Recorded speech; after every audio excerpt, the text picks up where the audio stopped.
Friends, આજે હું બનાવવાની છું હવેજીયો ભીંડો અને અડદની દાળ. હવેજીયા ભીંડા માટે અહીંયા મેં અડધો કિલો ભીંડો આવી રીતે સુધારીને રાખ્યો છે.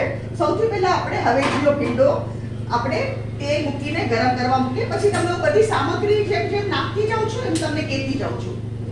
આ મેં અહીંયા 5 ચમચા તેલ લીધું છે, એ મેં ગરમ કરવા મૂક્યો અને આ આપણે ભીંડો આમાં નાખી દઈએ.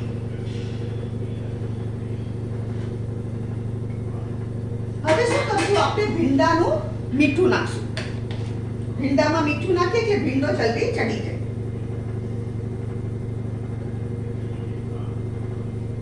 મેં 1 ટીસ્પૂન ભરીને મીઠું નાખ્યું છે. હવે આપણે એને ઉપર નીચે કરીને મિક્સ કરી દઈએ.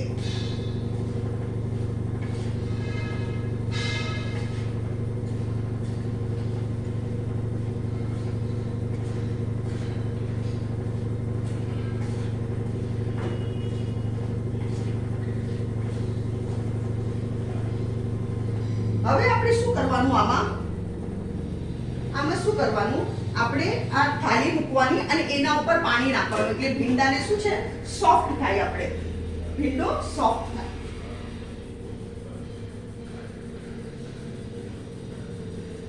બીજી સામગ્રી જોશે આપણને મીઠું, મરચું, હળદર, ધાણા જીરું અને સાકર. માપ હું તમને જેમ નાખતી જઈશ એમ કહેતી જઈશ.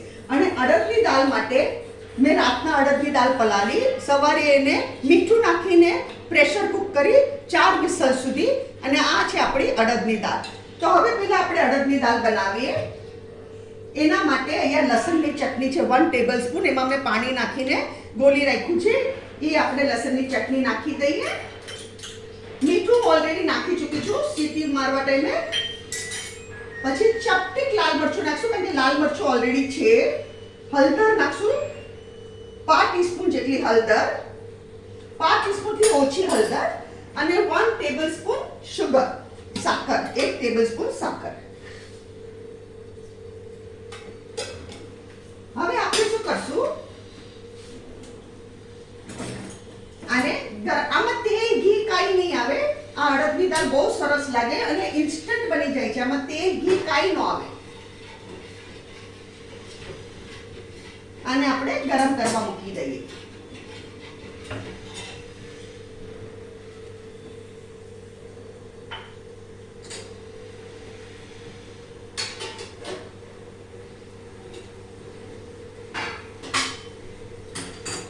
હવે જો ભીંડો બહુ સરસ લાગે,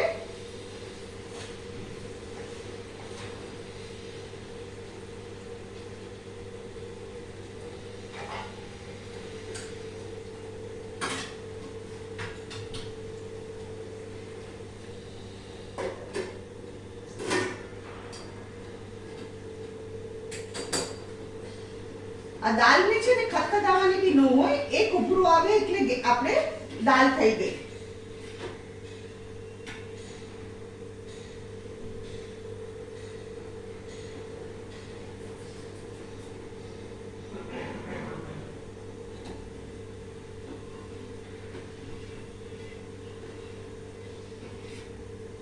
આજે હું તમને જે રેસીપી આપું છું હવેજીયો ભીંડો, એવી રીતે તમે બટેકા બી બનાવી શકો. હવેજીયાનું બટેકાનું શાક, એ બી બહુ સરસ લાગે.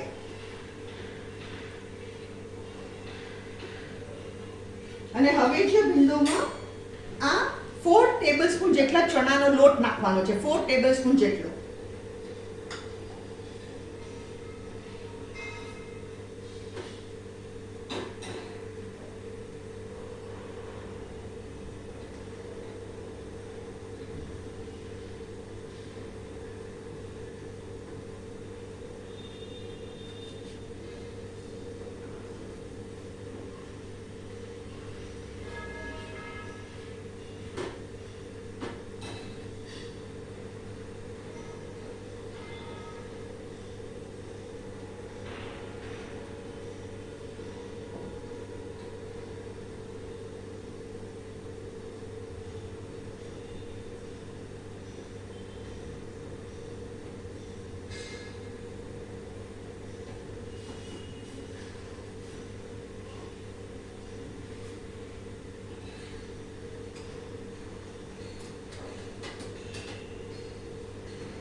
આપણી દાળમાં ઉભરો આવી ચૂક્યો છે. હવે આપણે આને એક બાજુ કાઢી લઈએ. આ ગેસ ધીરો કરીએ અને સૌથી પહેલા આપણે એક પાપડ શેકીએ. આ મગનો પાપડ છે.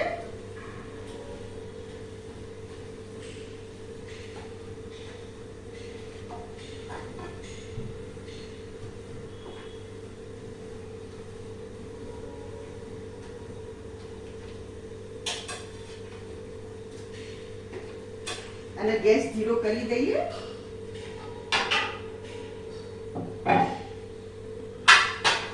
અને આપણે આપણી લોઢી મૂકી.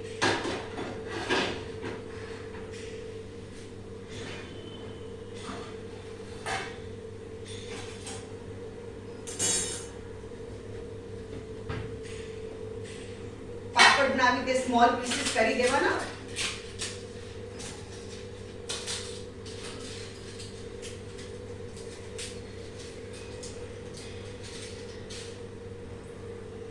એકવાર આપણે શાકમાં હાથ ફેરવી લઈએ અને પછી આપણે રોટલી ઉતારીએ.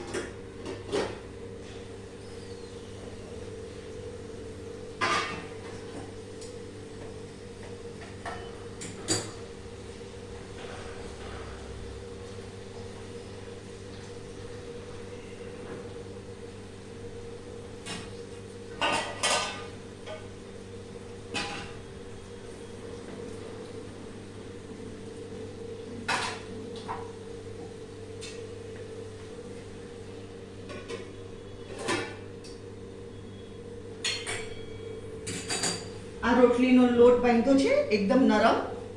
આપણે એ રોટલી ઉતારીએ.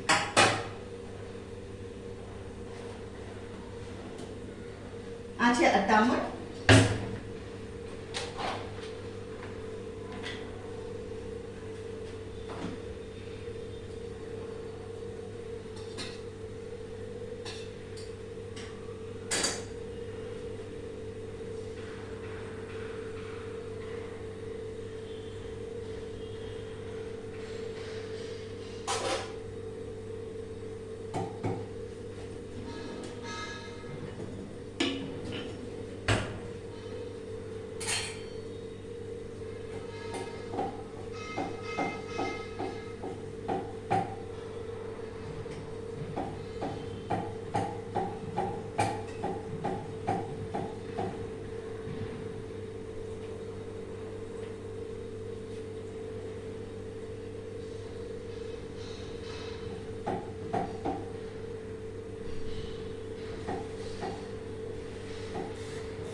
ગેસ થોડો ફાસ્ટ કરું છું.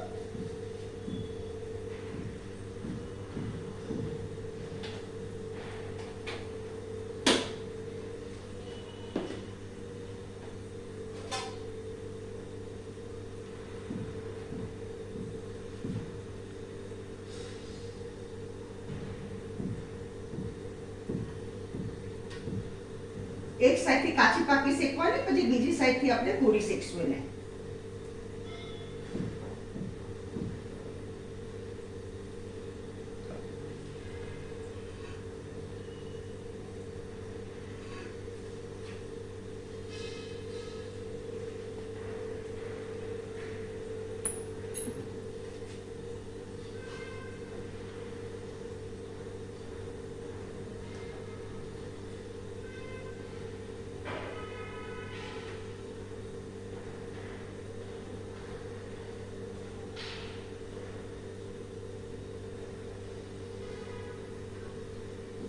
તમે એકવાર આ રેસીપી જરૂરથી ટ્રાય કરજો.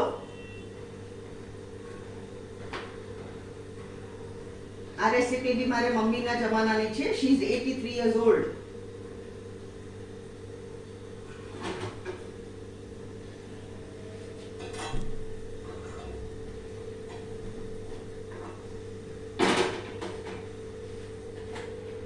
આ રોટલી પર આપણે ઘી ચોપડશું.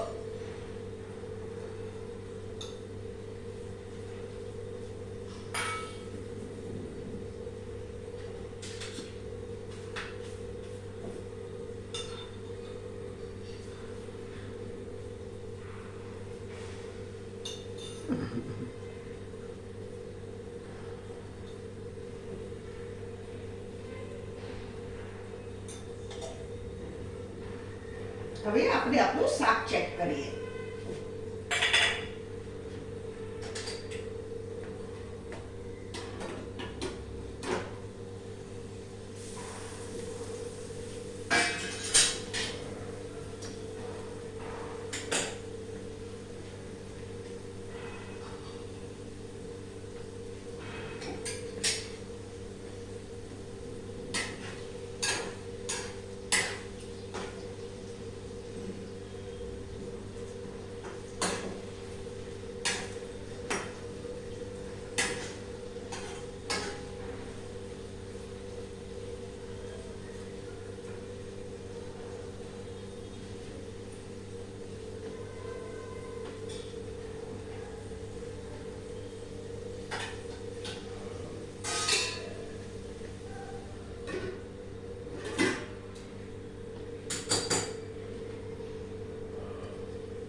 શાક આપણું થવા આવ્યું છે.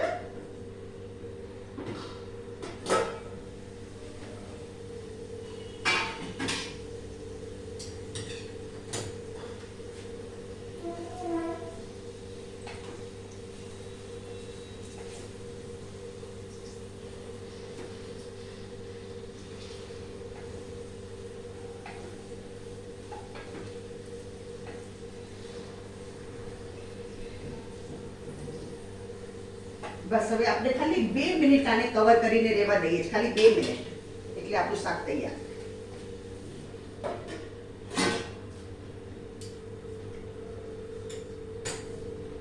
આમાં છે ને તમારે ચણાનો લોટ નાખવાનો.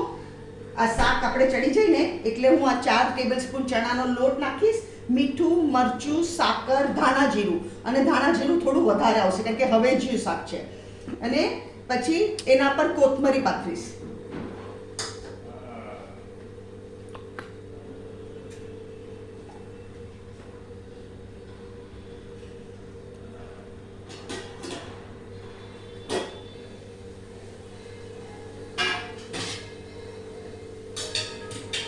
ભીંડોને ચડતા એકચ્યુઅલી બહુ વાર ન લાગે, ફટાફટ ચડી જાય ભીંડો.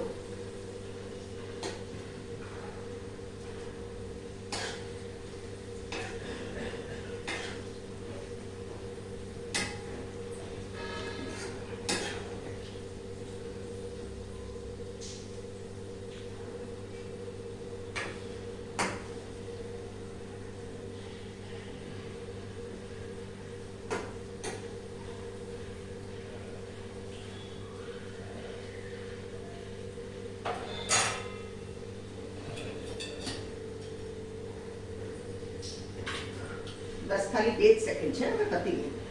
આપણું શાક તૈયાર.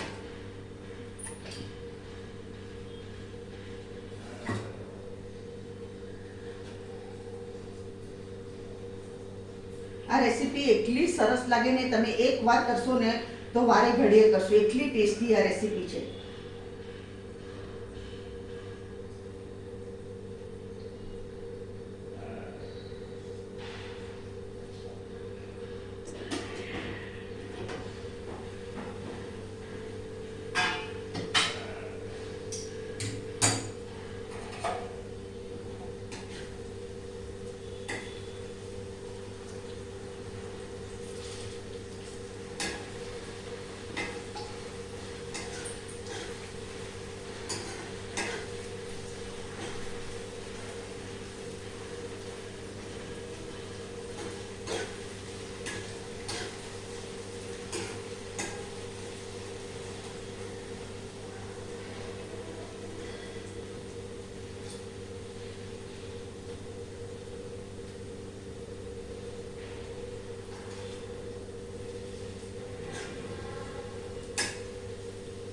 બસ હવે આપણું શાક ચડી ગયું છે. સૌથી પહેલા આપણે આમાં નાખશું લાલ મરચું. તમે જેવું તીખું ખાતા હોય લાલ મરચું નાખજો. મેં 1 ટીસ્પૂન ઉપર થોડું લાલ મરચું નાખ્યું છે. ધાણા જીરું તો 1 ટેબલસ્પૂન જેટલું નાખી દેજો. ધાણા જીરું અને હળદર 1 ટીસ્પૂન ભરીને હળદર અને સાકર.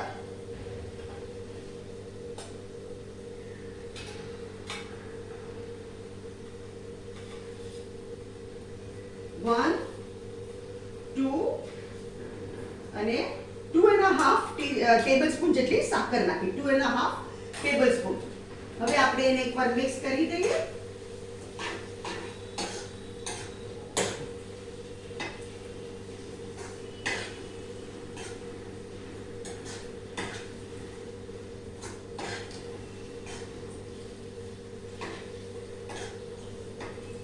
હવે આ મિક્સ થઈ ગયું ને હવે આપણે છેલ્લે એમાં આ ચણાનો લોટ નાખી દઈએ અને કોથમરી નાખી દઈએ. અહીંયા 1 ટેબલસ્પૂન જેટલી મેં કોથમરી લીધી છે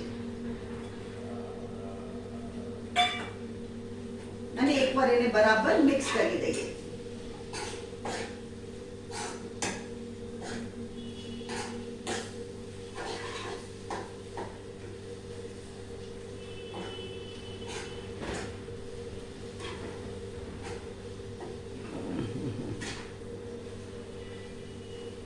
ચણાનો લોટ કાચો નો રહેવો જોઈએ એટલે આપણે જરા બરાબર એને મિક્સ કરવાનો. ચણાનો લોટ જરાય કાચો નો રહેવો જોઈએ.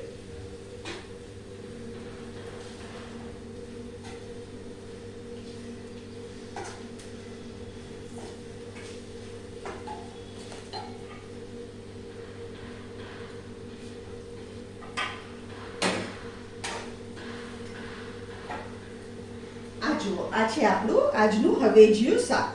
હવે આપણે આપણી થાળી પીરસીએ.